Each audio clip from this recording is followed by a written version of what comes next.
Speed constant होती है लेकिन वेलोसिटी चेंज होती है क्योंकि डायरेक्शन चेंज हो रही है, राइट। अपन डिस्कस करेंगे ये सब अगले लेक्चर में। नाउ यहाँ पे स्पीड चेंज हो रही है, स्पीड कांस्टेंट है और वेलोसिटी चेंज हो रही है, तो एक्सेलरेशन तो होगा। यहाँ पे क्या हो रहा है, वेलोसिटी भी चेंज हो रही है और उसका मैग्नीट्यूड भी चेंज हो रहा है, मतलब डायरेक्शन भी चेंज हो रही है और उसका मैग्नीट्यूड भी चेंज हो रहा है, करेक्ट। तो यहाँ पर दो एक्सेलरेशन होते हैं। हेलो पैल्स, फिजिक्स के फंडे में आपका स्वागत है। तो कैसे हैं आप लोग? आज हम बात करेंगे सर्कुलर मोशन की। हम बिलीव करते हैं Z to H कॉन्सेप्ट में। What is this? जीरो से हीरो, मतलब आपको बेसिक से लेके काफी अच्छे लेवल पर ले आके छोड़ दूंगा, राइट ना। अगर आपको सर्कुलर मोशन पूरा आता है या कुछ भी नहीं आता, आप इस वीडियो में बने रहिए, आई गारंटी यू कुछ नया सीख के जाओगे। तो शुरू करते हैं। What is circular motion? When a particle moves around the circumference of a circle. जब पार्टिकल सर्कमफेरेंस के अराउंड मूव करता है, सर्कमफेरेंस सबको पता है, उसके अराउंड अगर मूव करता है तो हम उसको क्या बोलते हैं? Circular motion. Now axis of the circle क्या होती है? Axis of the circle is the line passing through the centre of the circle and perpendicular to the plane. Plane सबको पता है, जैसे मान लो ये सर्कल है, राइट। अगर ये सर्कल है तो इसका प्लेन ये वाला plane, right, this is the plane. Now अगर मैं इसकी एक्सिस लूं तो इसके परपेंडिकुलर सेंटर से पास होने वाली एक्सिस, ये एक्सिस इस डायरेक्शन में जा रही है, this is the axis of the circle, right. मान लो मैंने प्लेन को इसमें रखा, ये सर्कल है और मैंने इसको ऐसे रखा। अब इसमें एक्सिस क्या होगी? जो लाइन सेंटर से पास होती है और प्लेन के परपेंडिकुलर होती है, सेंटर से पास प्लस प्लेन के परपेंडिकुलर। चलो नाउ सबसे इंपॉर्टेंट चीज जो बच्चे बहुत ज्यादा कंफ्यूज होते हैं वो है साइन कन्वेंशन। अब देखते साइन कन्वेंशन। हमने दो सर्कल ड्रॉ किए यहां पे, एक एंटी क्लॉकवाइज ड्रॉ किया, एक क्लॉकवाइज ड्रॉ किया, राइट। आंटी अंकल सबको पता है। देखो आंटी और अंकल का ज्ञान बहुत ज्यादा होना चाहिए, तब आपको एकदम क्लैरिटी आ जाएगी। आंटी मतलब एंटी क्लॉकवाइज और अंकल मतलब क्लॉकवाइज, करेक्ट। अच्छा नाउ सब अपना अपना राइट हैंड निकालो। सबके पास राइट हैंड है, घूमता भी है, बहुत बढ़िया, अरे गजब। अब राइट हैंड को सर्कल के अलाउंड ऐसे मूव करो। जिस डायरेक्शन में एरो बना रखे हैं, ये clockwise anti clockwise, anti, right. जिस डायरेक्शन में सर्कल की एरोज बना रखे हैं उस डायरेक्शन में आप घुमाओ इसको। अब देखो थंब को जब आप प्रोजेक्ट करोगे बाहर की तरफ तो आपको ऐसा लग रहा है ये पॉजिटिव जेड डायरेक्शन दिखा रहा है। इसीलिए हम सर्कुलर मोशन में एंटी क्लॉकवाइज को पॉजिटिव लेते हैं। सर्कुलर मोशन में एंटी क्लॉकवाइज डायरेक्शन को पॉजिटिव लेते हैं। उसका कारण यही है, राइट हैंड से जब हम एंटी क्लॉकवाइज सेंस में अपनी फिंगर्स को टर्न करते हैं तो जो थंब है, मेरा थंब पॉजिटिव जेड डायरेक्शन को रिप्रेजेंट करता है। That's why I take anticlockwise sense to be positive. क्योंकि अगर मैं डायरेक्शन की बात करूं सर्कुलर मोशन की, तो उसमें एंटी क्लॉकवाइज क्लॉकवाइज हमारा फिजिक्स में यूज ही नहीं होता है। हमारा फिजिक्स में यूज होता है प्लस माइनस, मतलब आई कैप, जे कैप और के कैप, राइट। तो एंटी क्लॉकवाइज को पॉजिटिव हमने लिया है, ये हमारा साइन कन्वेंशन है। और क्लॉकवाइज राइट हैंड को ऐसे घुमाएंगे तो क्या ये अंदर की तरफ रिप्रेजेंट कर रहा था, इसका मतलब यहां पे नेगेटिव डायरेक्शन हो जाएगी, इसलिए क्लॉकवाइज को मैं नेगेटिव बोलता हूं साइन कन्वेंशन की, ठीक है। चलिए अब हम बात करेंगे types of circular motion. There are two types of circular motion, UCM and NUCM. What is UCM? Uniform circular motion, uniform circular motion. और what is non UCM? Non UCM means non uniform circular motion. अब uniform circular motion में क्या होता है, जैसे particle घूम रहा है मान लो सर्कल में, ठीक है, ऐसे सर्कल में पार्टिकल घूम रहा है। अब ये पार्टिकल घूम रहा है, अगर पार्टिकल की स्पीड वेलोसिटी नहीं, स्पीड, अगर पार्टिकल की speed through out the motion constant है, एक कांस्टेंट स्पीड से घूम रहा है। जैसे मान लो एक बच्चा है, बच्चे ने तो स्टोन को टाई किया और ऐसे व्हर्ल कर रहा है, राइट, हॉरिजॉन्टल सर्कल में से व्हर्ल कर रहा है कांस्टेंट स्पीड से। So the motion of the particle, the motion of the stone is uniform circular motion.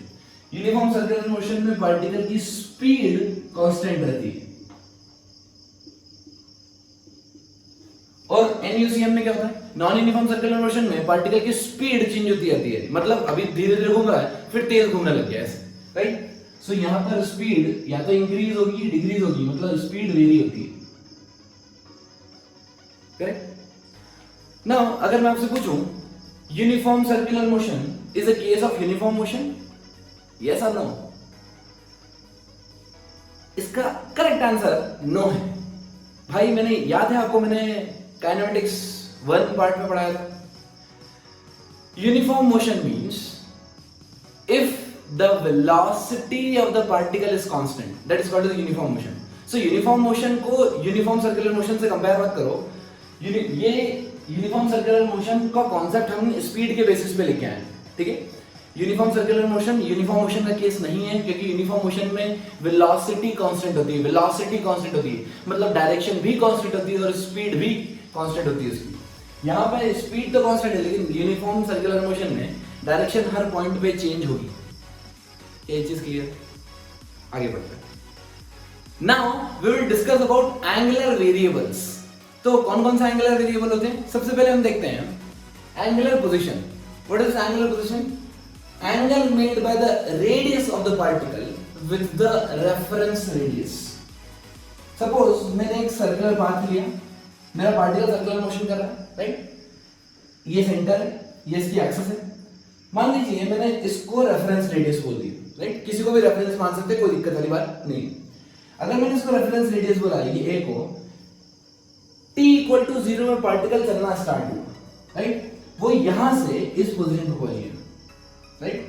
From A to P, मतलब ये पार्टिकल यहां से चलता चलता चलता चलता इस पोजीशन पे पहुंच गया, करेक्ट? नाउ इसने कुछ एंगल कवर कर लिया होगा, ये जो रेडियस है इस रेफरेंस रेडियस से कुछ एंगल बना ली होगी, this is called as theta and this is called as angular position. Position in terms of angle, position in terms of angle, angular position. ये जस्टिफाई भी कर रहा है। जैसे मान लो मैंने बोला कि पार्टिकल यहां से स्टार्ट हुआ और 90 डिग्री ट्रेवल कर गया।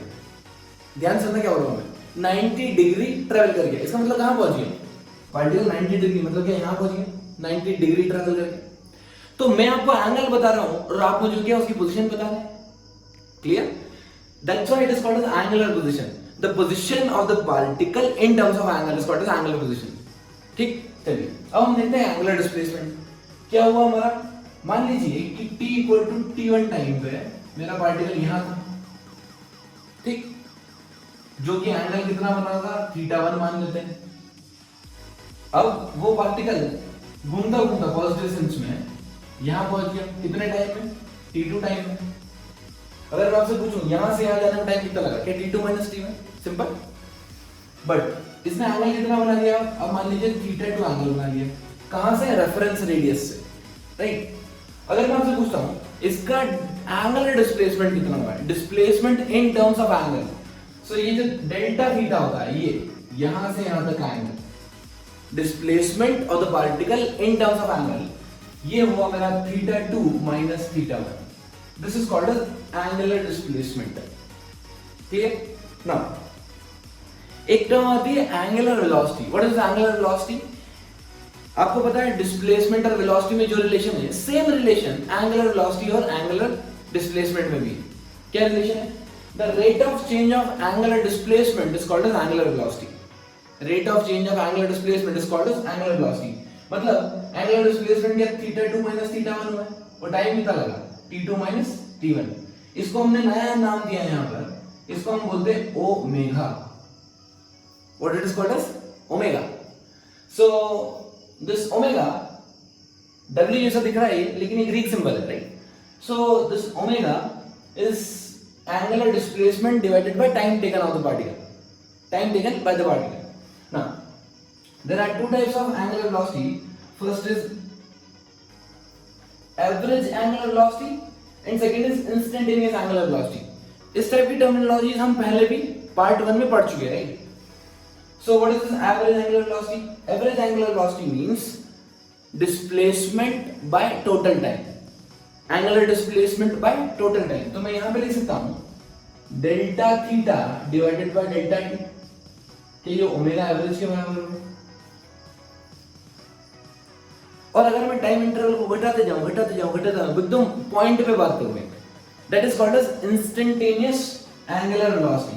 इसको रिप्रेजेंट करता हूं ओमेगा से, that is d theta by dt, which will give you the velocity, angular velocity at a particular instant. This is called as angular instantaneous angular velocity. Clear? आइए अब हम देखते हैं some terms associated with uniform circular motion. पहला है time period. So the time taken for one revolution of its circular path, उसके एक circular path का चक्कर लगाने के लिए जितना टाइम उस पार्टिकल को लगता है, that is called as time period, right? इसकी SI यूनिट्स होती है seconds. Now second is frequency. What is frequency? The number of revolutions in 1 second or the number of revolutions in unit time. This is called as frequency. Frequency is often represented by f or nu. Nu ये Greek letter है nu, right? इसकी SI unit क्या होती है? इसकी SI unit होती है 1 by second, that is second inverse or hertz, right? Now what is the relation between this frequency and time period? So the time period is equals to 1 by frequency or frequency is equal to 1 by time period. For example, मैंने बोला कि एक particle को 3 second लगते हैं एक चक्कर लगाने में. एक पार्टिकल को 3 सेकंड लगते हैं एक चक्कर लगाने में, तो उसका टाइम पीरियड कितना हुआ?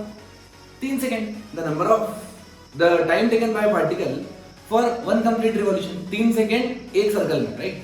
अगर मैं इसकी फ्रीक्वेंसी पूछूं, फ्रीक्वेंसी मतलब एक सेकंड में कितना पार्ट कवर किया? एक सेकंड में उसने 1/3 कवर किया, राइट? सो ये दोनों जस्टिफिकेबल है. Time period is equals to 1 by frequency. Now एक बहुत इंपॉर्टेंट रिलेशन आपको वेलोसिटी और एंगुलर वेलोसिटी में पता होना चाहिए, that is v equals to omega cross r. v क्या है? यहाँ पे वेलोसिटी ऑफ द पार्टिकल है. वेलोसिटी वेक्टर क्वांटिटी है, आपको पता है, मैग्नीट्यूड डायरेक्शन दोनों होते हैं इसके पास. ओमेगा एंगुलर वेलोसिटी, अभी अपन ने देखा, angular displacement divided bye angle by total time, and this r is the radius vector, right? r vector, r vector, radius vector हमेशा अपन किसी पॉइंट या किसी एक्सिस से लेते हैं, ठीक है? चलिए, तो ये तीनों चीज आपको ध्यान रखनी है. और ये एक इंपॉर्टेंट रिलेशन है लीनियर वेरिएबल को एंगुलर वेरिएबल से कनेक्ट करने के लिए. हमने वेलोसिटी लीनियर टर्म्स में पढ़ी थी.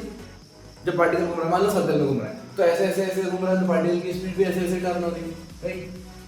ऐसे ऐसे वेलोसिटी टर्न होती है उसकी. और ओमेगा क्या है? उसके एंगुलर डिस्प्लेसमेंट पर डिपेंड करता है. जैसे मान लो कोई एंटी क्लॉकवाइज घूम रहा है, अगर एंटी क्लॉकवाइज घूम रहा है तो उसकी डायरेक्शन क्या होगी? प्लस के क्या. और अगर क्लॉकवाइज घूम रहा है तो उसकी डायरेक्शन क्या होगी? माइनस की क्या. करेक्ट? तो चलिए अब डिस्कस करते हैं non uniform circular motion. Non uniform circular motion में आपको एक चीज पता है कि स्पीड हर पॉइंट पे चेंज करती रहती है, राइट? तो इसमें क्वांटिटी डिफाइन करते हैं हम, that is called as angular acceleration. आपको पता है जब हम लीनियर टर्म्स में बात करते हैं तो rate of change of displacement is velocity, rate of change of velocity is acceleration.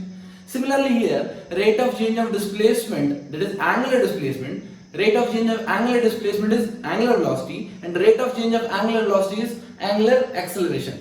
तो यहाँ पर क्योंकि मेरी angular velocity change हो रही है, इसलिए मैं एक term define करता हूँ यहाँ पे angular acceleration and it is represented by alpha. So alpha is equals to d omega by dt, rate of change of angular velocity. अब एक चीज ध्यान रखिए, मुझे पता है अगर मेरी वेलोसिटी और एक्सेलरेशन सेम डायरेक्शन में होते हैं तो स्पीड इंक्रीज होती है, और वेलोसिटी और एक्सेलरेशन ऑपोजिट डायरेक्शन में होते हैं तो स्पीड डिक्रीज होती है. सेम कहानी यहाँ पे भी. अगर मेरी एंगुलर वेलोसिटी, सपोज मैं इस केस में लेता हूँ, यहाँ पे सर्कल लगा है और ये घूम रहा है. अगर मैं ये केस लेता हूँ कि यहाँ पे सर्कल घूम रहा है, इसकी एंगुलर वेलोसिटी इधर, राइट? अगर ये सर्कल ऐसा घूम रहा होता तो एंगुलर वेलोसिटी बाहर की तरफ आती. अभी मैं ये केस ले रहा हूँ, मेरा सर्कल ऐसा घूम रहा है, राइट? Anti clockwise. सो मेरी जो एंगुलर वेलोसिटी वो इस डायरेक्शन में, अपवर्ड डायरेक्शन. अगर मेरी स्पीड इंक्रीज हो रही है, if the speed is constantly increasing, angular speed is constant increasing, तब मैं बोल सकता हूं कि मेरा एक्सेलरेशन भी इसी डायरेक्शन में, एक्सेलरेशन सपोर्ट कर रहा है, राइट? एक्सेलरेशन की डायरेक्शन भी यही होगी, इसी सेंस में, सेम सेंस. और अगर मैंने मान लिया कि मेरा पार्टिकल ऐसे घूम रहा है और कांस्टेंटली स्पीड डिक्रीज हो रही है, राइट? अगर कांस्टेंटली स्पीड डिक्रीज हो रही है मतलब पहले एंगुलर वेलोसिटी इधर है तो एक्सेलरेशन किधर होगा? Downward direction. तो ये सेंस अपना चेंज कर लेगा, अल्फा, राइट? इसको और अच्छे से समझते हैं. सपोज आपके घर में पंखा होगा और चलता भी होगा. वेरी गुड, बहुत अच्छी बात है. ऐसा तो नहीं डंडे से हिलाना पड़ता कि चल भाई चल, राइट। तो उस पंखे को जैसे ही आप ऑन करते हैं, स्विच ऑन करते हैं, राइट, तो वो घूमना स्टार्ट करता है ऐसे, राइट। वो घूमना स्टार्ट करता है, जिस डायरेक्शन में पंखुड़ियां घूम रही है, उसकी जो ब्लेड्स घूम रही है, आप उस डायरेक्शन में अपने फिंगर्स को कर्ल कीजिए, राइट। तो आपको निकल के आएगा कि एंगुलर वेलोसिटी इस डायरेक्शन में, राइट। जैसे ही धीरे धीरे इनिशियली स्पीड बढ़ती आती मतलब उसका एंगुलर एक्सेलरेशन भी इसी डायरेक्शन में होगा, दोनों एक दूसरे को सपोर्ट कर रहे होंगे। अब कुछ देर बाद क्या होगा, उसकी स्पीड कांस्टेंट हो जाएगी। स्पीड कांस्टेंट हो गई मतलब वो केस हो गया यूनिफॉर्म सर्कुलर मोशन का केस। तो यहाँ पे एंगुलर वेलोसिटी तो होगी लेकिन rate of change of angular velocity नहीं होगी, मतलब उस केस में एंगुलर एक्सेलरेशन 0 होगा। फिर आप क्या कीजिए, आप बंद कर दीजिए स्विच को, तो क्या होगा, स्पीड जो इस डायरेक्शन में थी पहले वो धीरे धीरे घटने लग जाएगी। मतलब स्पीड की डायरेक्शन तो अभी भी यही होगी लेकिन एक्सेलरेशन उसको ऑपोज करेगा, तो एंगुलर एक्सेलरेशन उस डायरेक्शन में चेंज हो जाएगा। ये बहुत अच्छा रियल लाइफ एग्जांपल है। आप अपने घर की छत पे देख के, पंखे घूमते हुए देख के आप सब कुछ एनालिसिस कर सकते हैं कि इसकी एंगुलर वेलोसिटी किस डायरेक्शन में है, एंगुलर एक्सेलरेशन किस डायरेक्शन में है, कब एंगुलर एक्सेलरेशन 0 है। क्या चीज क्लियर है? अच्छा, अब हम देखते हैं relation between linear acceleration and angular acceleration. जो केस हमने वहां पर देखा था सेम टू सेम हम यहां भी देखेंगे, वहां मतलब वेलोसिटी में। You know that v equals to omega cross r, तो यहां क्या होगा, a equals to alpha cross r। आपको क्रॉस प्रोडक्ट लेना है रेडियल वेक्टर का, angular acceleration cross radial vector, you'll get the acceleration at the point। चलिए, non uniform circular motion में एक इंपॉर्टेंट टर्म आती है एक्सेलरेशन की, नेट एक्सेलरेशन की। सबसे पहली बात तो हर पॉइंट पे यहाँ पे स्पीड चेंज हो रही है क्योंकि ये नॉन यूनिफॉर्म मोशन केस है। स्पीड चेंज हो रही है इसका मतलब इसके पास एक्सेलरेशन तो होगा ही होगा, राइट। यूनिफॉर्म सर्कुलर मोशन में स्पीड कांस्टेंट होती है लेकिन वेलोसिटी चेंज होती है क्योंकि डायरेक्शन चेंज हो रही है, राइट। अपन डिस्कस करेंगे ये सब अगले लेक्चर में। नाउ यहाँ पे स्पीड चेंज हो रही है, स्पीड कांस्टेंट है और वेलोसिटी चेंज हो रही है, तो एक्सेलरेशन तो होगा। यहाँ पे क्या हो रहा है, वेलोसिटी भी चेंज हो रही है और उसका मैग्नीट्यूड भी चेंज हो रहा है, मतलब डायरेक्शन भी चेंज हो रही है और उसका मैग्नीट्यूड भी चेंज हो रहा है, करेक्ट। तो यहाँ पर दो एक्सेलरेशन होते हैं। एक एक्सेलरेशन जो सेंटर की तरफ लगता है उसको बोलते हैं AC, that is centripetal acceleration, और एक एक्सेलरेशन इसकी टैंजेंट डायरेक्शन में लगता है, that is called as tangential acceleration, right. तो यहां पर मेरे पास दो एक्सेलरेशन है, टैंजेंशियल एंड रेडियल, राइट। अगर मुझे नेट एक्सेलरेशन लेना हो तो नेट एक्सेलरेशन क्या वेक्टर सम दे सकता हूं। नेट एक्सेलरेशन का फॉर्मूला जाएगा a net is equals to under root AC square plus AD square। अगले लेक्चर में हम बात करेंगे यूनिफॉर्म सर्कुलर मोशन की और हम डिराइव करेंगे कि ये एक्सेलरेशन, सेंट्रीपिटल एक्सेलरेशन होता क्या है और इसे निकालते कैसे। जो जितना झुलसता है वो उतना निखरता है, जो सह ले तकलीफ मेहनत की वो हर रोज निखरता है। Stay motivated, keep learning, keep supporting।